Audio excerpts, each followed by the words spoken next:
Hai teman baik semua, kembali lagi bersama saya Gracia di Sparta, semangat pulih melalui art terapi dan aktivitas seni. Teman baik tahu nggak, tanggal 10 September itu diperingati sebagai hari apa?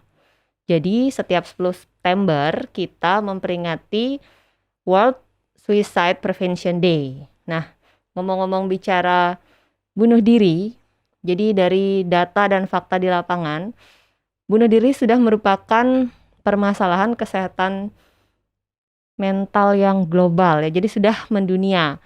Nah, WHO juga mengatakan bahwa setiap 40 detik itu ada kejadian bunuh diri sebanyak satu. Artinya setiap satu orang, setiap, kok saya jadi belibet ya ngomongnya. Jadi karena ngomongin bunuh diri jadi agak gimana gitu ya. Jadi setiap 40 detik itu ada satu orang yang akan mengalami bunuh diri. Nah, angka 1, walaupun angka 1 itu kecil, tapi bagi kejadian bunuh diri, angka 1 itu adalah angka yang besar. Hari ini kita akan membahas tentang bunuh diri dan pencegahannya dari sudut pandang seorang, ada narasumber kita yang keren-keren nih, 2 orang ya seperti biasa ya. Langsung aja, ada Mbak Dwika, seorang akademisi psikologi, seorang dosen di Bali Dwipa University, dan satu lagi nih ada Mbak Made Ratnadi. Halo. Mbak Made Ratnadi adalah seorang dokter hewan. Betul. Apalagi nih kegiatannya selain dokter hewan? Jadi saat ini saya sudah jadi dokter hewan dari tahun 2008. Kerja juga sudah di mana-mana. Saat ini selain jadi dokter hewan, saya juga ikut beberapa kegiatan, sekaligus juga ngisi waktu luang. Jadi saya ikut les bahasa, terus saya juga ikut olahraga biar tetap badan sehat. Wih, mantep ya, sehat lahir batin ya? Iya, Ya, harusnya betul. begitu. Harusnya begitu. Oke. Nah, kita akan episode sekarang ini terkait 10 September nih, peringatan yang tadi saya bilang kan, World Suicide Prevention Day. Bicara bunuh diri, apa yang terlintas di pikiran Mbak Ratnadi sih? Menurut saya kalau bunuh diri itu adalah suatu hal di mana manusia yang mengalaminya itu depresinya pasti berat. Depresi berat, orang yang mengalami depresi yang merasa paling utama sekali adalah dia sendiri. Jadi dia tidak merasakan adanya support dari lingkungannya, dan dia merasa bahwa dialah satu-satunya orang yang mengalami masalah itu. Terus yang kedua juga disebabkan oleh tidak bisanya mencari jalan keluar dari suatu permasalahan. Jadi itu sudah berlangsung sifatnya kronis, jadi itu harus kronis dulu. Jadi kronis, lama, terpendam di dalam otak, mungkin sampai bahkan masuk ke alam bawah sadar. Jadi sudah tidak ada jalan keluar lagi, ya yang dilihat cuma ada satu aja pintunya, seperti itu. Jadi dengan cara bunuh diri tadi ya. Nah, apakah Mbak Ratnadi ada di lingkungan atau mungkin ada keluarga atau teman yang mengalami untuk masalah bunuh diri itu? Jadi kalau mau misalnya sharing pengalaman ke teman baik? Ya, jadi saya kalau di Bali ini bunuh diri, kalau di lingkungan keluarga dan juga lingkungan sekitar saya di Bali ini, bunuh diri itu masih kelihatan tabu sih. Masih kelihatan tabu bagi orang-orang yang ada di sekitar kita. Begitu juga dengan gangguan mental, itu masih benar-benar tabu. Jadi pengetahuan orang-orang yang ada di sekitar saya tentang gangguan mental itu sangat minim dan sangat sempit atau picik sekali, seperti itu. Oke. Apa selama ini kan artinya kayaknya sudah cukup banyak tahu ya tentang permasalahan kesehatan jiwa, dari depresi, kemudian bunuh diri gitu. Itu boleh tahu nggak ilmunya dari mana atau apa nih yang membuat sepertinya concern dengan hal itu? Jujur aja, saya bisa ngomong gini karena saya adalah pelaku juga. Saya pernah mengalami fase-fase buruknya kesehatan mental itu. Ya. Dan saya sudah bersama dengan dokter, ada saya yang membantu saya sudah dari tahun 2013. 2013 Ya, sudah 7 tahun sampai sekarang nih sampai berlanjut. sekarang masih Masih ya. berlanjut ya. Mm-mm. Oh begitu. Oke. Terus dari 2013 sampai 2020 nih lumayan 7 tahun ya. Mm-mm. Apa sih yang membuat sekarang nih sampai bisa berdiri di sini, ikut kita nih di sini? Mm-mm. Artinya pulih, walaupun bagi sebagian orang pulih mereka berbeda-beda, tapi satu hal kecil saja itu bagi seorang penyintas begitu ya, apalagi penyintas kesehatan mental, betul ya Mbak Dwika ya, itu sudah step yang sangat bagus sekali ya, Mm-mm. yang bisa dilakukan sampai bisa bersama-sama di sini. Bisa dibagikah pengalamannya? Kalau saya dari tahun 2017 sampai sekarang, otomatis yang saya lalui itu sudah banyak dan berbagai hal juga saya lalui. Kalau dulu mungkin saya belum menemukan jalan atau gimana. Ya. Tapi dengan berjalannya waktu sekarang, apalagi sekarang saya sudah ada anaknya 2. Jadi benar-benar saya merasakan sangat-sangat berbeda sekali dari yang dulu. Waktu belum punya anak atau masih anaknya 1 sama sekarang benar-benar Ya, ada sekali 2. sudah Kalau beda boleh tahu sekali. usia anak yang kedua berapa sekarang? Yang pertama 6 tahun, 6 yang tahun. satu lagi baru 1 tahun. Oh, baru 1 tahun. 1 tahun Oke. sekian bulan ya. Seperti itu. Jadi saya juga sendiri tidak mengerti kenapa ada perbedaan rasa seperti ini, tapi yang jelasnya bahwa saya sudah punya tanggung jawab yang besar sekali. Jadi itu sih salah satu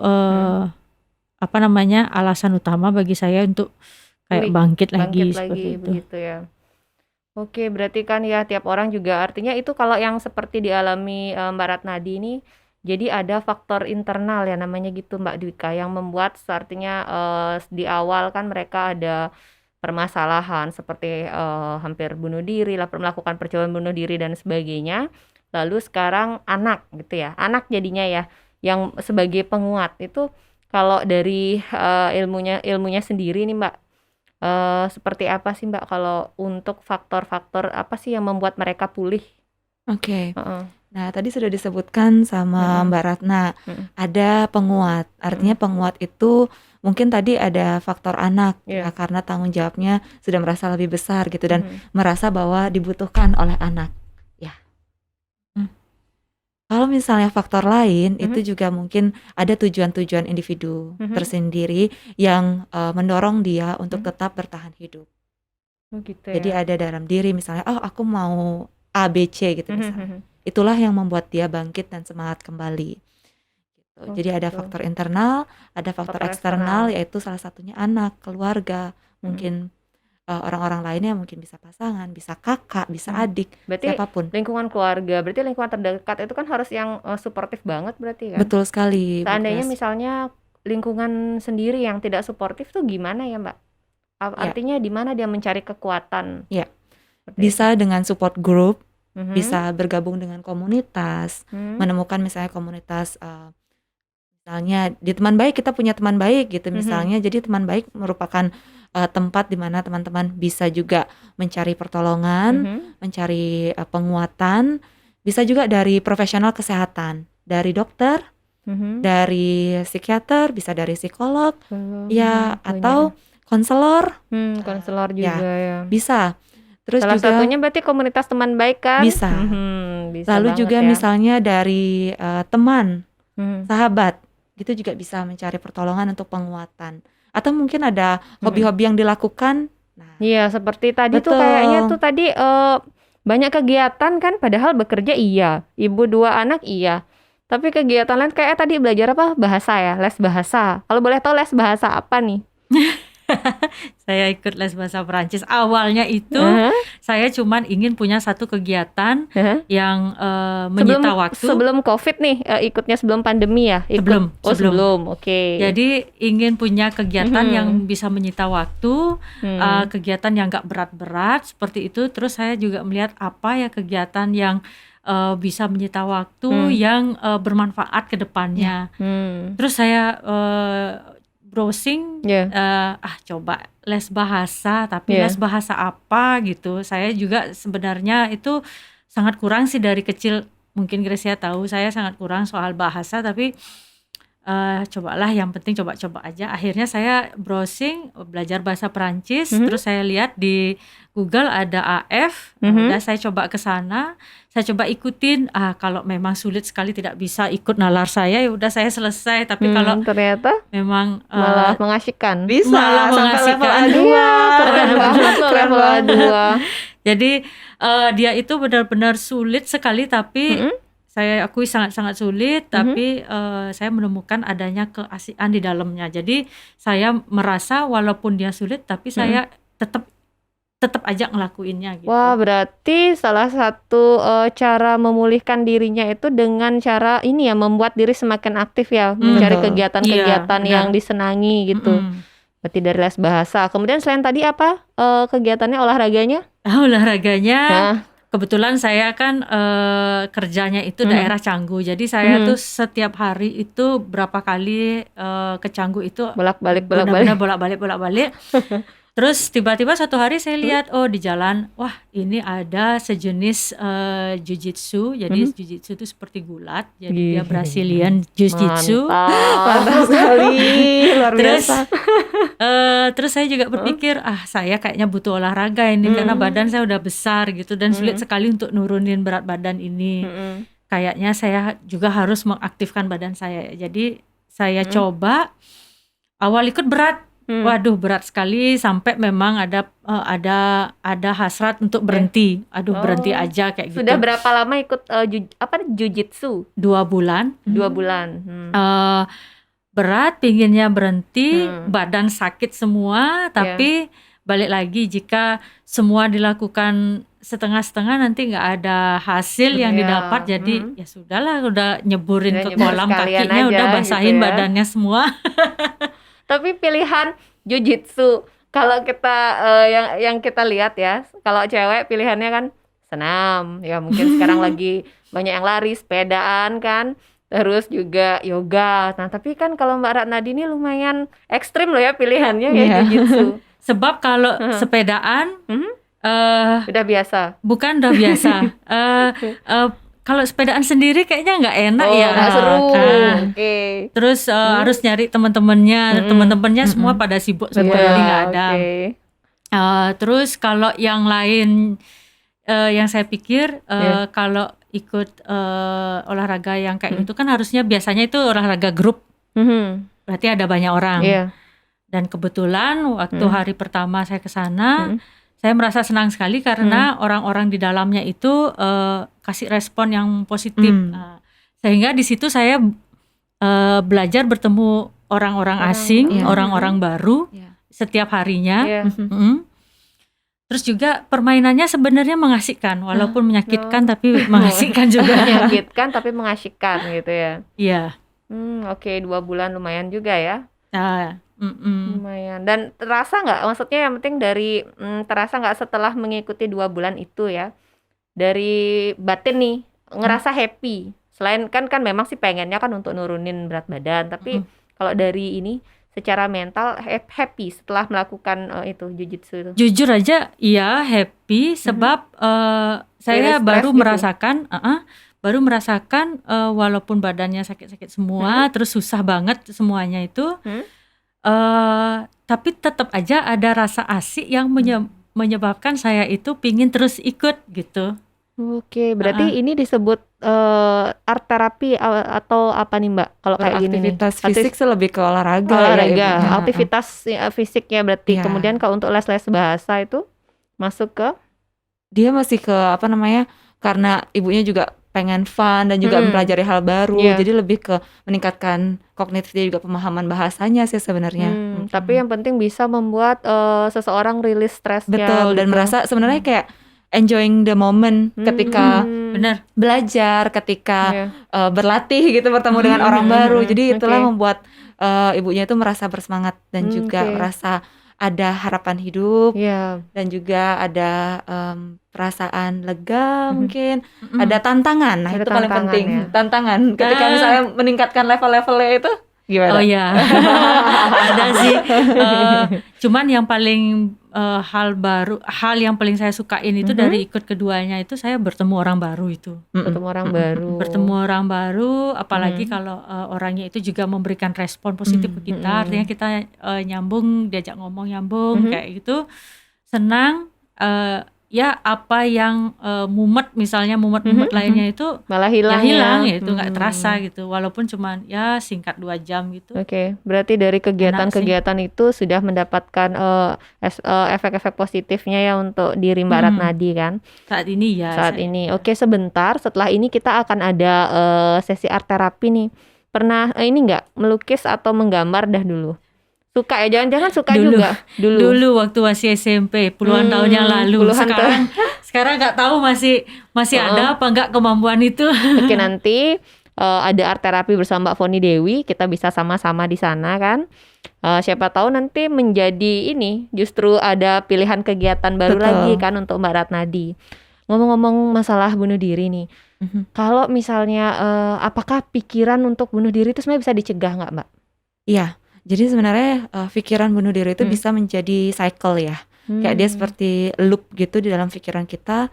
Kapan kita merasa depresi, kapan kita merasa benar-benar ada di titik terendah dalam kehidupan kita, pikiran itu bisa muncul. Pikiran itu kayak ting gitu muncul gitu. Seolah-olah solusi lain tidak ada. Seolah-olah itu ya jadinya memang hanya itu yang terpikir iya, kan. betul. Padahal sebenarnya orang itu belum bisa melihat ada solusi lain gitu. Jadi seolah-olah hanya itulah solusinya. Begitu. Jadi pikiran-pikiran tersebut sebenarnya bisa sekali dicegah. Bisa. Salah satunya adalah dengan cara mendistraksi pikiran dengan melakukan aktivitas positif. Betul sekali. Ya. Jadi sudah tepat kan pilihan sekali pilihan yang dilakukan oleh Mbak Ratna. Lalu hal berikutnya yang bisa dilakukan adalah jangan sendiri. Jangan sendiri. Temukan kalau bisa berinteraksilah dengan orang lain gitu, berkomunikasi dengan orang lain atau berada di lingkungan di mana orang-orang lain itu bisa menjadi kontrol gitu. Jadi kan nggak mungkin kalau misalnya mau lakukan bunuh diri ada di keramaian gitu kan, nggak mungkin. Ada orang lain yang bisa menolong seolah-olah nanti kalau misalnya ada hal-hal yang buruk terjadi gitu misalnya. Nah itu kadang memang pikiran itu terjadi ketika orang merasa terisolasi. Ya, jadi yang tadi seperti yang dibilang sama Mbak Ratna, seolah-olah merasa sendiri. Kok saya sendiri sih yang merasakannya? Kok kayaknya masalah saya berat banget gitu. Kayak orang lain tuh nggak ada rasanya mengalami masalah yang seperti yang kita alami gitu. Nah, makanya bisa dihindari dengan cara berbicara ke orang-orang terdekat. Kalau misalnya pun belum bisa mengutarakan pikiran bunuh diri itu nggak apa-apa. Tapi kita ayo mencari pertolongan. Utarakan mulai dari mana mungkin masalahnya. Kayak gitu. Nanti kalau misalnya kita udah percaya nih sama teman atau ke meminta pertolongan profesional, di situ kan ada solusi-solusi yang bisa dilakukan. Apalagi sudah ke profesional kesehatan jiwa pun juga sudah dilakukan begitu ya. Nah, kalau misalnya ini kan ada kadang beberapa nih orangnya aku mau bunuh diri aja.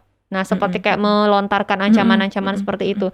Itu artinya kemungkinan untuk melakukan bunuh diri itu besar ya. Artinya dia secara sadar tuh mengatakan hal itu. Itu gimana tuh Mbak? Nah, itu juga mau gimana pun dia cara mengungkapkannya gitu. Mungkin kayak misalnya dia lagi marah gitu. Aku mau bunuh diri aja gitu. Itu juga perlu diwaspadai. Ada nggak tanda-tanda nih? Tanda-tanda artinya kita kan sebagai seorang teman ya, keluarga, siapa tahu nanti ada di salah satu keluarga teman baik juga. Jadi bagaimana biar kita aware nih, ada nggak tanda-tanda yang ciri-ciri biar bisa kita tahu kalau misalnya orang melakukan bunuh diri itu apa? Ada beberapa tanda. Misalnya dari perilakunya.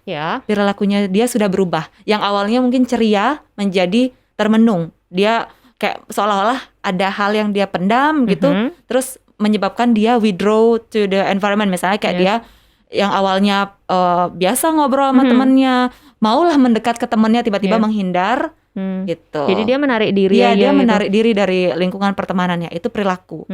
Terus dari misalnya emosionalnya dia, Apakah dia lebih cepat-cepat marah misalnya, atau lebih cenderung apa misalnya kayak sensitif gitu, terlalu sensitif atau over, atau sedihnya tuh berlebihan gitu. Itu kan bisa kerasa kan kita kan ya. Terus juga ada misalnya yang tadi ucapan-ucapan yang Ucapan dia itu. lontarkan. Misalnya, aku merasa ini sudah akhir dari semuanya. Kayaknya gue nggak penting nih gitu misalnya. Kayaknya pokoknya dia udah berusaha untuk memberikan sinyal bahwa hidup ini akan berakhir. Gitu. Nah, kalau seperti itu tuh sinyal-sinyal itu, nah apa sih yang bisa kita lakukan mumpung ngomong sinyal kan? Seandainya ada teman atau keluarga yang tiba-tiba ngomong seperti itu, kadang kita kan bingung, aku harus ngapain nih? Betul sekali. Takutnya juga memberikan solusi salah kan? Nah, apa sih yang harus dilakukan? Ya, jadi memang serba salah ya di posisi ketika kita mendengarkan langsung kayak antara kaget satu kaget, pasti kaget. Mau gimana? Shock, iya. Terus juga lah, terus what's next gitu kan? Apa yang bisa kita lakukan pada waktu itu? Nah, yang pertama kita wajar kalau misalnya kita panik. Wajar kalau misalnya kita kaget. Lah, ini orang awalnya baik-baik aja kok tiba-tiba sekarang melontarkan ingin bunuh diri gitu. Kita nggak tahu sampai maksudnya dari kapan dia sudah memiliki pemikiran untuk bunuh diri, tiba-tiba mau melontarkan dia mau bunuh diri gitu, mengkonfirmasi artinya. Nah, kita tenangkan diri kita dulu. Kita coba untuk berusaha membicarakan, jadi membawa topik bunuh diri itu ke diskusi gitu.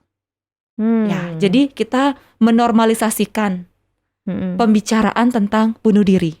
Tentunya di tempat yang aman gitu, yang safe untuk dia cerita gitu.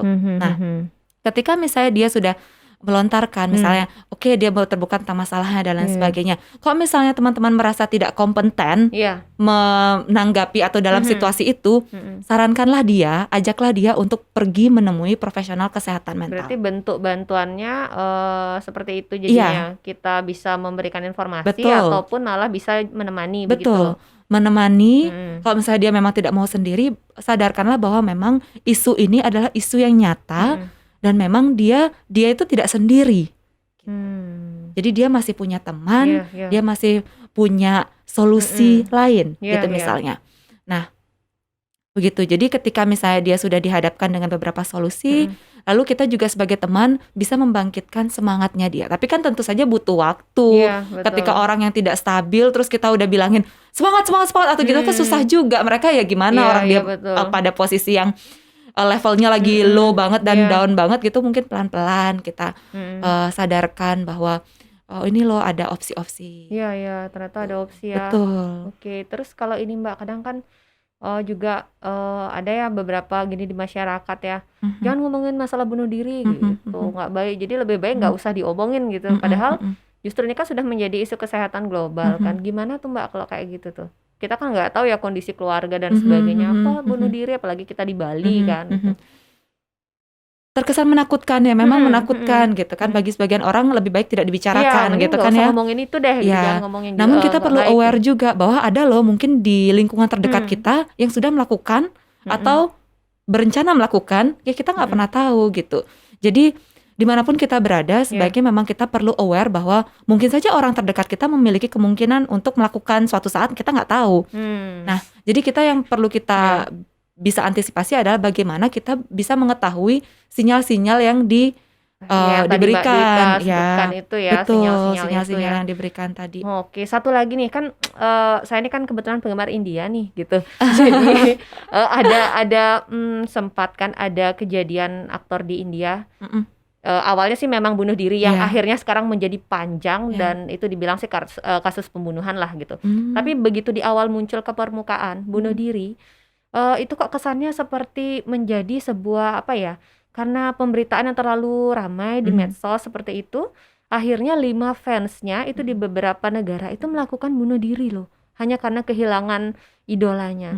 Jadi seperti ada ini ya, bunuh diri itu kok kayak ada ajakan ikut-ikutan, itu gimana sih Mbak Dwika? Ya, jadi ketika misalnya dia memiliki idola, itu kan otomatis dia idola itu sebagai model dalam hidupnya. Itu mungkin menjadi sumber kebahagiaannya mereka, gitu kan ya. Jangankan India, maksudnya kayak fans K-pop atau Korea K-pop pun juga banyak kita betul. temui gitu. Ada beberapa kasus gitu kan ya. Nah itu jadi ketika misalnya mereka terlalu apa ya, kayak mereka ngefans Mengidolakan, nih heeh, sama mengidolakan modelnya heeh. gitu ya, sama idolanya. Iya. Terus apa yang terjadi atau apa yang dialami oleh modelnya itu seolah-olah dia juga ikut merasakannya. Kalau misalnya modelnya itu karena sakit atau merasa Iya. kecewa dan lain sebagainya, ya dia kan juga merasa sedih dan lain sebagainya. Maka mungkin itulah perilaku itu yang ditiru gitu. Tapi itulah maksudnya ketika misalnya kita perlu memiliki kesadaran. Artinya Iya. juga tidak Sebagai terlalu seorang berlebih fans gitu juga ya. tidak perlu berlebihan Iya, ya. Jadi betul. justru malah bunuh diri itu kok malah menginspirasi fans-fansnya kan jadinya ya. Apa itu terkait juga dengan pemberitaan ya? Kita juga Pemberitaan karena terlalu ini ya, gencar ya. pemberitaan yang mungkin juga secara psikologis saya kurang tahu juga usia berapa yang Usianya melakukan. remaja. Oh ya. Ya, jadi mungkin karena emotional instability juga Iya ya. dan juga Wah, mungkin kesana lack of juga ya. control dari Dari orang-orang di orang-orang sekitar, terdekat. di rumahnya, di keluarganya gitu. Jadi memang pada remaja ini juga perlu kita lebih berhati-hati. Lebih berhati-hati ya. Karena kan juga kalau remaja masih belum bisa memfilter. Jadi memang butuh sekali masih kayak ada kontrol ini ya. iya, Ada dukungan yang dan dukungan bantuan ya, dari betul. orang-orang sekitarnya, terutama orang tua, pengawasan gitu lah Pengawasan istilahnya. ya, pengawasan Orang dari tua sama orang-orang keluarga. terdekat itu ya. Betul, Itu betul. memang yang paling, karena memang posisinya yang paling terdekat kan Iya, keluarga. betul. Kalau dari Mbak Ratnadi nih, dari sharing pengalaman yang tadi ya, apa yang ingin disampaikan ke teman baik nih terkait topik kita kali ini? Jadi kalau apa yang disampaikan dari sharing, saya Ya. cuma bisa menyampaikan apa yang saya alami, seperti Iya. itu sih. Cuman sih memang benar sekali kalau yang saya alami, janganlah istilahnya sampai kita itu sendiri, itu aja. Terus di dalam hati sih waktu kita sendiri itu kita sebenarnya juga menangis, pingin kita tuh diberikan perhatian seperti itu, bahwa apa yang kita alami ini adalah benar-benar nyata, apa yang kita alami ini benar-benar ada, dan apa yang kita alami ini benar-benar juga bisa menakutkan seperti itu. Oke, begitu. Jadi intinya kita harus tahu kalau kita itu tidak sendiri dan orang-orang di luar sana itu siap akan membantu kita seperti itu. Oke, setuju ya. Dan memang sudah yang dilakukan Mbak Ratnadi itu udah tepat banget kan, minta bantuan. Iya, jadi kadang kita kan takut juga untuk minta bantuan, nggak tahu kemana. Tapi yang sudah dilakukan dari mulai melakukan hal-hal positif, kemudian juga pergi ke profesional kesehatan jiwa, kesadarannya kan berarti bagus ya sudah untuk hal itu gitu. Mungkin yang paling penting adalah yang paling penting sekali adalah kita sadar bahwa kita itu nggak oke gitu loh. Itu yang paling penting. Jadi pada waktu not to be okay. Kalau pada waktu kita merasa kalau kita sadar kita tidak baik-baik saja, nah di sanalah kita akan mencari pertolongan. Jadi yang paling penting itu adalah kita aware bahwa kita itu nggak baik-baik saja, dan ya it's okay juga untuk mengatakan bahwa kita itu nggak baik-baik saja, dan it's okay juga untuk minta bantuan. Bagus banget tuh Mbak ya. Kalau dari Mbak Dwika nih, closing statement seperti biasa. Oke. Kalau saya nih berefleksi ya, Mbak Grace dan juga Mbak Ratna. Memang hidup ini tidak menjanjikan kita untuk memiliki kehidupan yang baik. Iya. Gitu. Namun teman-teman, kita sebagai manusia kita bisa berusaha dan kita memiliki usaha untuk membuat kehidupan kita menjadi lebih baik. So we can change our perspective, our point of view about the problem, dan kita perlu juga terbuka. Perlu terbuka Perlu gitu ya. terbuka dan mengakui, nggak apa-apa, it's okay. Seperti yang tadi dibilang dengan Mbak Ratna. Nggak apa-apa, bilang kita emang lagi nggak baik-baik aja, kita butuh pertolongan ya, nggak usah malu kan, betul. Karena orang-orang di luar sana siap sekali membantu teman-teman, asalkan teman-teman mencari pertolongan yang tepat, itu sih. Oke, wah terima kasih, bagus banget nih hari ini sharing sessionnya. Oke, teman baik, jadi jangan anggap enteng masalah kesehatan jiwa ya. Jangan takut meminta bantuan, jangan takut untuk mengatakan aku ini lagi nggak baik-baik. Dan apabila juga ada orang-orang di sekitar kalian ya yang mungkin mengalami krisis emosional, kemudian ada ciri-ciri yang tadi disebutkan oleh Mbak Dwika, berikan bantuan, dukung mereka. Oke, dan habis ini kita akan lanjutkan dengan sesi art terapi bersama Mbak Foni Dewi. Jangan lupa saksikan terus Sparta setiap hari Rabu jam 6 sore. Dan topik yang ingin kalian angkat apa sih? Ayo dong, kirim DM ke @berteman_baik. Sampai ketemu minggu depan. Dadah. Halo teman baik, kembali bersama saya di sini, Poni Dewi di acara Sparta. Kebetulan hari ini kita sedang membahas tentang suicide, di mana bertepatan dengan tanggal 10 adalah hari peringatan tentang suicide ya, pencegahan suicide gitu. Jadi di sini saya akan memberikan sedikit pengetahuan saya tentang terapi kepada teman-teman untuk sedikit tidaknya untuk menghindari, bagaimana caranya menghindari jikalau ada perasaan-perasaan yang mudah bahkan sampai membuat ingin melakukan tindakan-tindakan yang menuju ke suicide atau bunuh diri. Oke, sekarang saya sudah di sini bersama seperti biasa teman baik saya, Segi. Hai. Juga Mbak Ratna. Halo, Mbak Ratna, sebelumnya boleh nggak diceritain sedikit aja gitu pengalamannya tentang masa lalunya, kenapa bisa berpikir seperti itu? Dulu sih saya memang mengalami gangguan sedikit. Gangguan saya itu berupa gangguan tidur.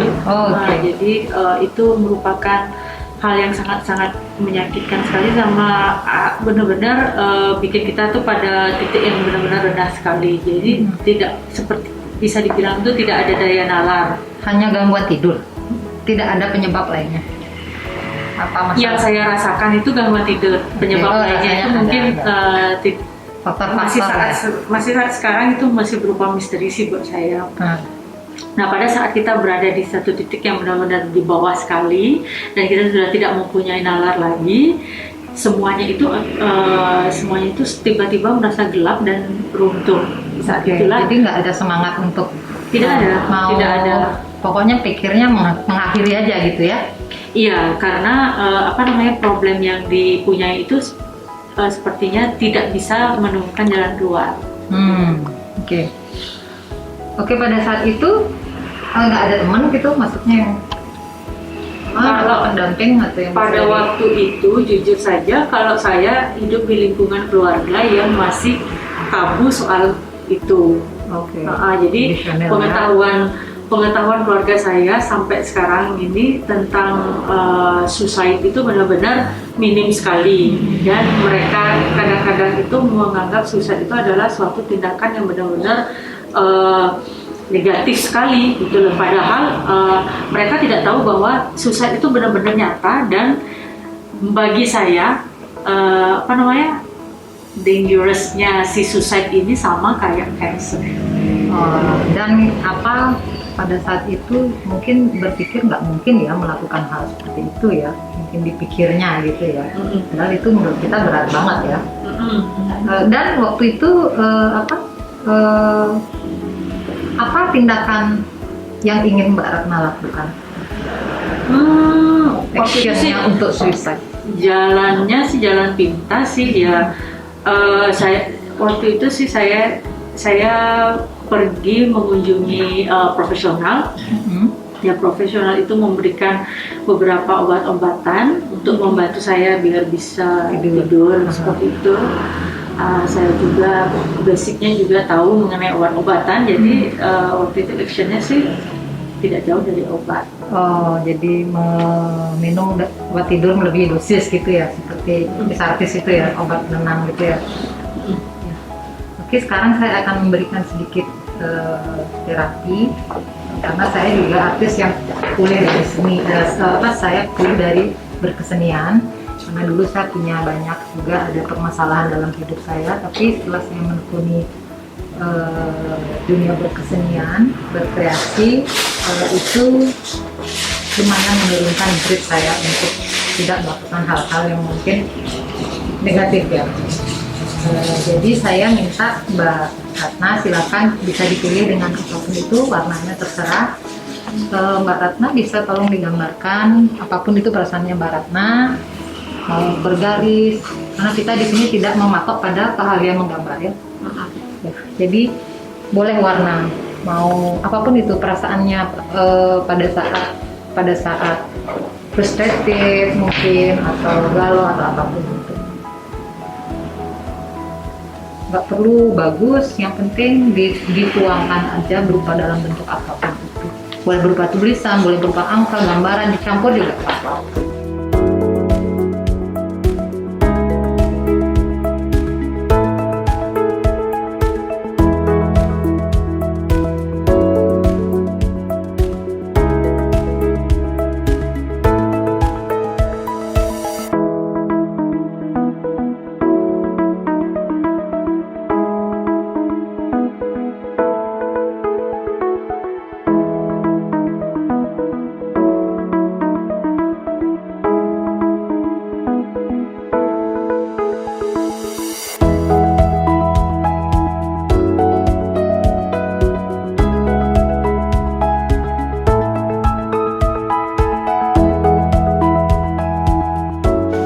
Ada warna biru, ada warna oranye. Coba diceritakan sedikit. Saya suka sekali ngelihat warna matahari tenggelam. Kalau matahari terbit, sama sih sebenarnya sama matahari tenggelam, cuman matahari terbit jarang saya lihat sebab saya masih bergulat di dalam kasur Karena nggak bisa saya. tidur. Oh, karena dengan anak-anak. Ya, Jadi kesempatannya hanya melihat matahari tenggelam. Oke. Benar-benar itu apa namanya, magnificent sekali kalau ngelihat matahari tenggelam tuh. Jadi warnanya itu dia merah, karena saya setiap hari melihat, kalau saya lewat di Canggu itu setiap hari saya melihat. Jadi dia itu benar-benar merah, dan merahnya itu benar-benar bisa mengusir warna birunya langit. Iya. Jadi seperti ada terapi ya. Iya, menenangkan sebenarnya kalau lihat. Apalagi Warna di bawahnya ada apa namanya? Ada sawah yang warnanya lagi hijau. Iya, iya, iya. Benar-benar. Intinya ada keinginan untuk mendapatkan sesuatu yang lebih baik ya di dalam dirinya Mbak Ratna kan gitu ya. Maksudnya buktinya kan seperti warna biru ya, di mana sinar merah itu bisa memberikan keindahan ke sekitarnya, memberikan terapi. Itu berarti ada harapan bahwa Mbak Ratna ini sebenarnya ingin berada di kondisi yang lebih baik kan gitu ya. Iya. Ya. Jadi bagaimana perasaannya setelah Mbak Ratna sedikit menuangkan perasaannya Mbak Ratna ke dalam kertas? Enak sih. Saya memang suka sebenarnya melukis, sebenarnya suka. Cuman kemampuan untuk gimana ya, kalau melukis itu dulu mungkin diajarin sama orang, jadi kita melukis apa yang diminta sama orang. Ya. Belum pernah, jujur aja saya belum pernah melukis atas kemauan sendiri. Ya. Itulah yang saya bilang, itu adalah merupakan terapi untuk kita, bahwa melukis dengan tutorial dan tanpa tutorial itu berbeda. Karena kalau tanpa tutorial itu kita benar-benar bebas meluangkan apa yang ada di dalam diri kita, mungkin kedukaan kita, kesedihan kita, apalagi kita bisa memberikan kata-kata, simbol dan segala macam, itu paling enggak terwakilkan gitu. Entah dibaca orang entah tidak, karena setelah kita melepaskan kita sudah lupain aja. Itu poinnya di sana. Jadi jangan pernah khawatir, jangan takut kalau seandainya di dalam art terapi kita tidak perlu nilai A, B, yang penting kejujuran kita untuk melepas semua yang ada di dalam diri kita, emosi-emosi negatif yang ada di dalam diri kita. Makanya saya selalu menyarankan untuk dituangkan dulu apa perasaan yang ada di dalamnya. Kalau memang lagi senang ya senang aja, akan terlihat. Kalau memang lagi galau atau lagi dalam keadaan tidak baik, pasti akan terlihat. Dan setelah itu, apa yang kira-kira diinginkan dalam harapan-harapan setelah ini gitu ya. Harapan-harapan hidup tentunya yang positif ya, ke arah yang lebih baik, dalam kata lain menuju kebahagiaan gitu ya. Karena kan itu tujuan kita hidup. Jadi bisa dimasukkan lagi dengan objek-objek apapun itu yang Mbak Ratna senang gitu. Mungkin kalau Mbak Ratna cukup segini nggak masalah, tapi kalau Mbak Ratna mau masukkan lagi dengan hal-hal yang lebih merasa Mbak Ratna membuat nyaman, silakan.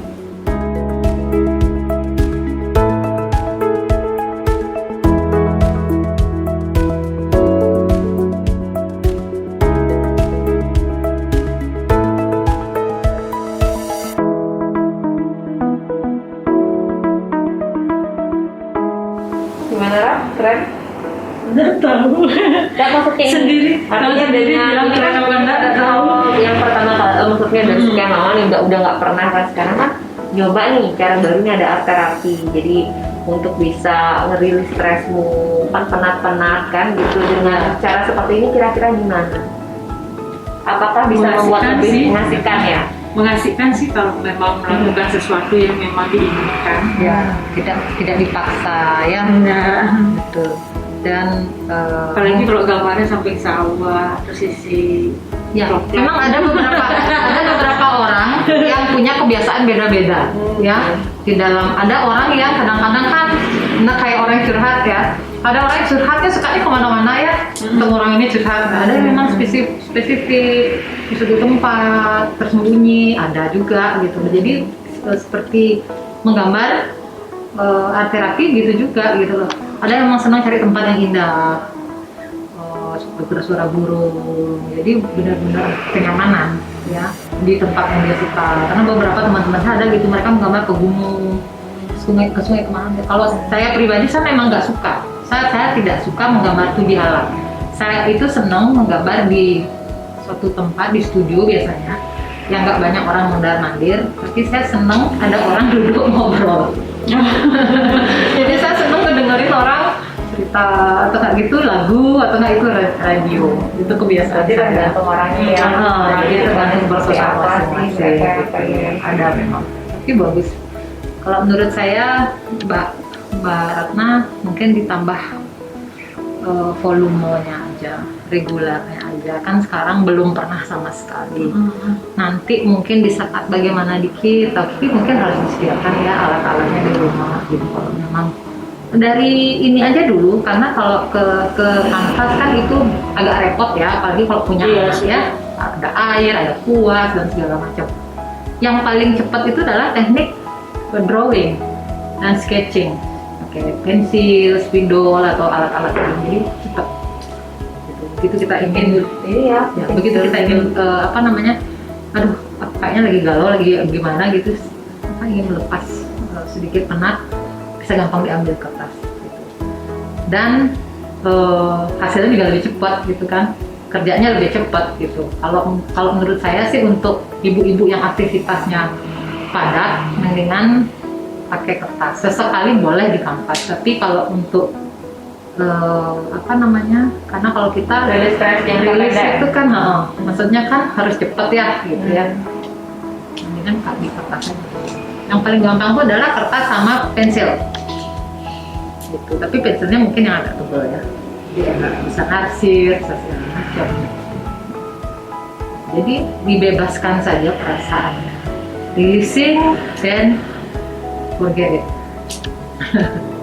Itu sih menurut saya. Oke, berarti oke ya, asik ya. Oke, jangan ini lagi ya, hasilnya nggak usah terlalu dipikirin lagi ya. Jadi tahu cara baru lagi, selain tadi udah kursus bahasa Perancis dia loh, Oh, kemudian iya. ikut jujitsu. Oke. Jadi udah positif banget kegiatan-kegiatannya. Sekarang dia bisa tahu kayak tentang art terapi ini, kan bagus tuh. Jadi tinggal pilih atau mungkin Diselingin pas lagi aja. di rumah, Kalau saya memang banyak banget punya keterampilan. Kalau saya lagi nggak gambar, saya biasanya main musik, saya nyanyi, saya suka nyanyi, terus melukisnya beda-beda media kan, dari kebun. Nah itu juga penting tuh. Jadi kalau ingin sesuatu yang lebih kita bisa apa namanya, ada wujudnya gitu, mungkin kita bawa gitu kan. Sekarang banyak media tuh, ada tas kanvas, ada kebun, ada masker. Teman-teman saya tuh lagi banyak melukis masker. Jadi mereka beli masker yang warna putih, dan langsung dilukis. itu dilukis pakai cat akrilik bisa. Itu langsung. Jadi dilukis-lukis sendiri. Itu ada masker art terapi gitu. Dengan maksudnya medianya aja ya yang berbeda, Iya, yang bisa dari benar. kain, Betul. dari kertas, kanvas kan. Ya, Yang penting kadang-kadang kalau rilis stres. kalau kita di media yang bisa kita pakai kan lebih cepat ya pesan yang tersampaikan, umpamanya gitu apa. Karena kemarin saya ada sempat lihat baju gitu, kalau nggak salah ada yang model yang pakai itu kata-katanya bagus banget, protect the kids not the gun gitu. Jadi di sana kan, di Amerika kan banyak tuh kayak perdagangan senjata bebas itu. Jadi ada banyak pesan yang bisa disampaikan. Itu berupa tulisannya aja. Tulisan aja. Jadi Art terapi itu tidak hanya sekedar coretan, bisa juga dengan kata-kata ya. ya dibentuk dalam bentuk yang tidak terbatas. Kalau kayak gini sebaiknya disimpan ya. Iyalah, apapun itu kita harus menghargai apapun itu, sebagaimanapun goresan tangan. Karena saya dari gambar yang saya tidak suka sampai saya suka itu semua masih ada. Karena itu adalah semua yang saya punya itu harus saya hargai gitu. Kalau nggak saya menghargai, siapa lagi? Itu hal terkecil yang kita bisa pelajari. Itu makanya setiap art terapi pasti saya suruh simpan karena suatu saat itu pasti akan berguna.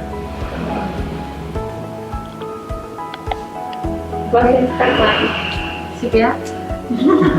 Gimana? Oke. Happy? Oke, tentang art terapi apa yang mau disampaikan hari ini terkait tentang ini art terapi kita ya. Sekarang ini kan kita yang tadi kita omongkan itu kan tentang Suicide Prevention Day. Oke. Pesan dari saya, sebetulnya saya pun pernah ingin melakukan hal itu dulu kala, tapi banyak hal yang mengajarkan saya untuk bahwa hidup itu sangat berharga. Banyak hal yang masih harus saya lakukan dengan memberikan banyak cinta, diberikan kesempatan oleh Tuhan untuk lebih banyak berkasih dan bersyukur. Dan kebetulan saya diberikan kesempatan sebagai mendapatkan berkah dari berkesenian ini. Jadi saya merasa sangat bersyukur banget dan itu bisa menghindarkan dari saya dari hal-hal yang mungkin kurang baik ya. Jadi saya harap untuk teman-teman semua tolong lebih positif, dijauhilah hal-hal yang mungkin merugikan diri kita, apalagi sampai ke orang lain, karena kalau sampai itu terjadi itu semuanya pasti akan sedih banget. Jadi saya harap mari kita lebih semangat, positif dan menghargai hidup.